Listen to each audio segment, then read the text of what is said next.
Uma empresa pode motivar os seus colaboradores e ganhar muito com isso se entender quais são as necessidades, anseios e expectativas do ser humano. Não basta o colaborador receber um bom salário para sentir-se motivado. É preciso receber algo que tenha significado e valor para ele. E isto nem sempre é dinheiro. Um bom ambiente de trabalho, a possibilidade de crescer na carreira são estímulos que vão além do dinheiro e funcionam como grandes motivadores para a maioria das pessoas. Os seres humanos também gostam de ser prestigiados e cabe à empresa criar ações e situações que tragam prestígio aos seus colaboradores. Mas de nada adianta investir em ações motivacionais se o colaborador estiver na função errada, fazendo algo que está aquém do seu potencial ou que não lhe agrade. Uma boa equipe de talentos humanos saberá identificar em cada colaborador suas capacidades e potenciais, ajudando a empresa a escalar o seu time para que cada um jogue na posição de melhor desempenho. Outra coisa importante é saber que todo esforço e investimento de uma empresa em se criar uma experiência de satisfação para a sua equipe e assim aumentar o desempenho dela, de nada adiantará se não existir uma boa estratégia de comunicação. Os colaboradores precisam saber que a empresa está investindo neles e identificar que esse investimento trará benefícios palpáveis para eles e para suas carreiras. Se você me escutasse dizer isso e não soubesse que eu estou falando da relação entre a empresa e seus colaboradores, poderia até pensar que o assunto aqui é relacionamento com o cliente externo. Pois este é o segredo, desenvolver internamente uma estratégia de comunicação, marketing e relacionamento com os seus colaboradores, da mesma forma que você faria com o cliente externo, visando encantá-los, criar neles uma experiência de satisfação, retê-los. A mesma relação da empresa com clientes externos, que é fornecer uma experiência de satisfação e receber em troca o pagamento por isso, é a relação que deve ser criada internamente, com a diferença de que o cliente interno paga por essa experiência de satisfação com o seu trabalho.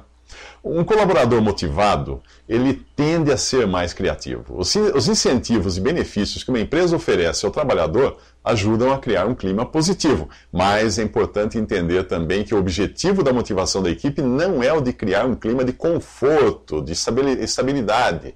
Pessoas são motivadas também pelo desequilíbrio e pelas dificuldades. As grandes invenções da humanidade surgiram em tempos de guerra, quando os recursos eram poucos e as necessidades enormes. Criatividade é fazer mais com menos. Portanto, é preciso que a empresa saiba criar elementos motivadores para a sua equipe estar sempre com um pé fora da zona de conforto, buscando fazer mais com menos. Seria ingenuidade nós acreditarmos que o colaborador busque melhores resultados para a empresa. Não. Ele trabalha para buscar os melhores resultados para si mesmo e para a sua família. O ser humano é egoísta por natureza. Adam Smith, um dos pais da moderna economia e autor de uma investigação sobre a natureza e a causa da riqueza das nações, ele escreveu que não é da benevolência do padeiro, do açougueiro ou do cervejeiro que eu espero que saia o meu jantar, mas sim do empenho deles em promover o seu próprio interesse. A sobrevivência e o sucesso de uma empresa dependem, então, essencialmente de uma boa equipe e da capacitação dela e motivação também. O sucesso da equipe depende muito da habilidade da área de recursos humanos, de identificar as pessoas certas para cada função. A área de marketing pode contribuir, identificando necessidades internas, como faz já na abordagem do mercado, quando detecta necessidades e desejos das pessoas, dos clientes. Deve fazer o mesmo com a sua equipe para que esta possa ser atendida por algum tipo de incentivo. É o mesmo que nós fazemos quando conquistamos e retemos o cliente externo. A área de comunicação deve trabalhar no sentido de deixar o colaborador ciente de tudo isso. Como se costuma dizer, não basta ser honesto, é preciso parecer honesto. E não espere apenas que o colaborador detecte tudo o que a empresa faz por ele. Ajude-o nessa tarefa de enxergar os benefícios.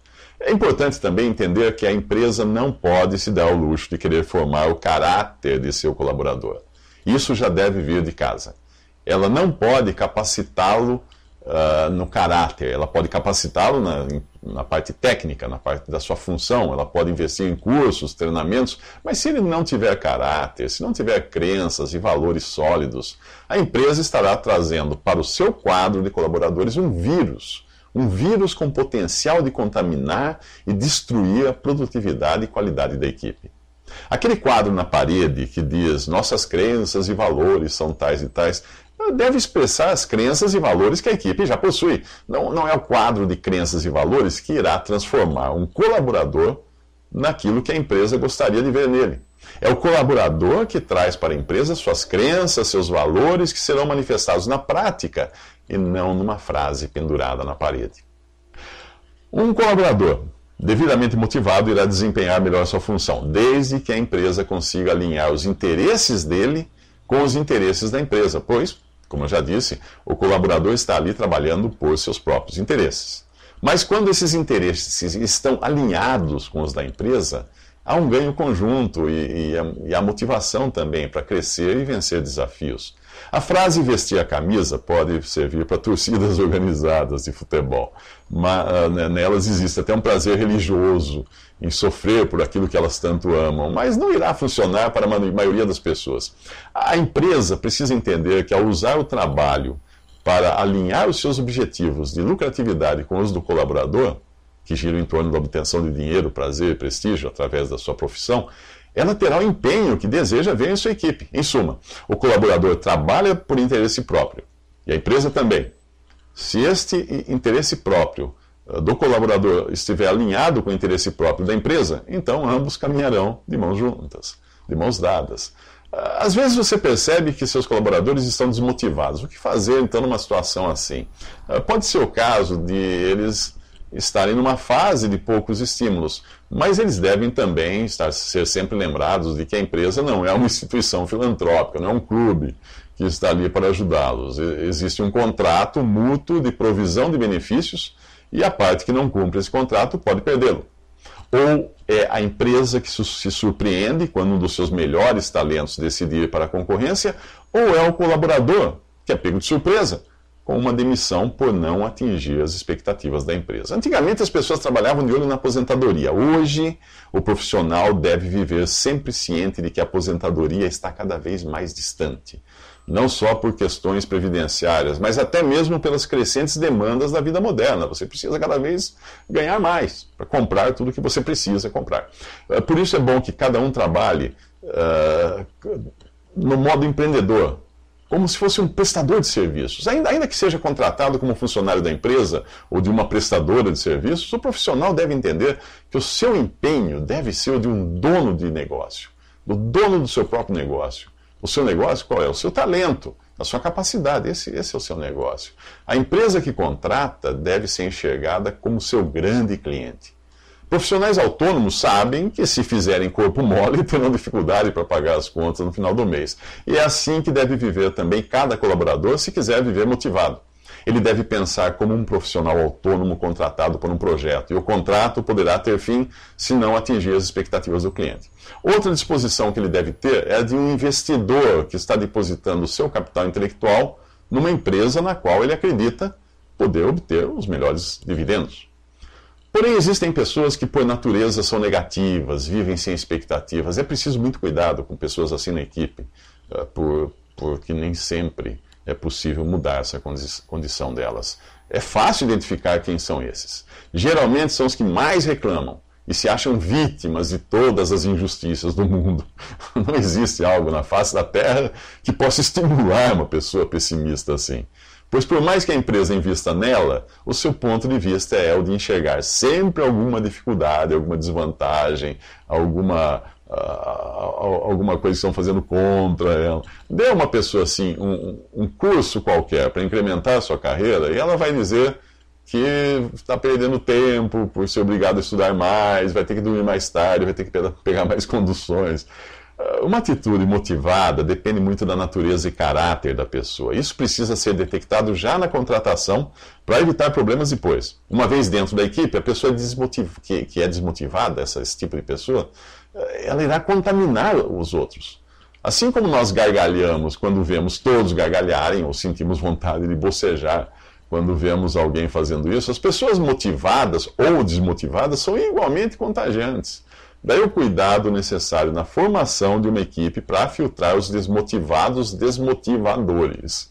O RH deve funcionar como uma espécie de antivírus para proteger o ambiente organizacional de pessoas negativas.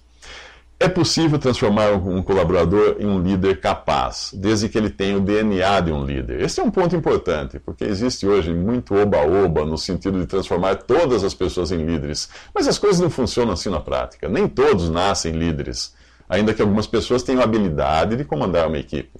Um líder é diferente de um gerente ou de qualquer outro cargo de chefia. O líder pode até não ter um cargo de chefia e ser um líder, quando ele é visto por seus pares como um exemplo a ser seguido.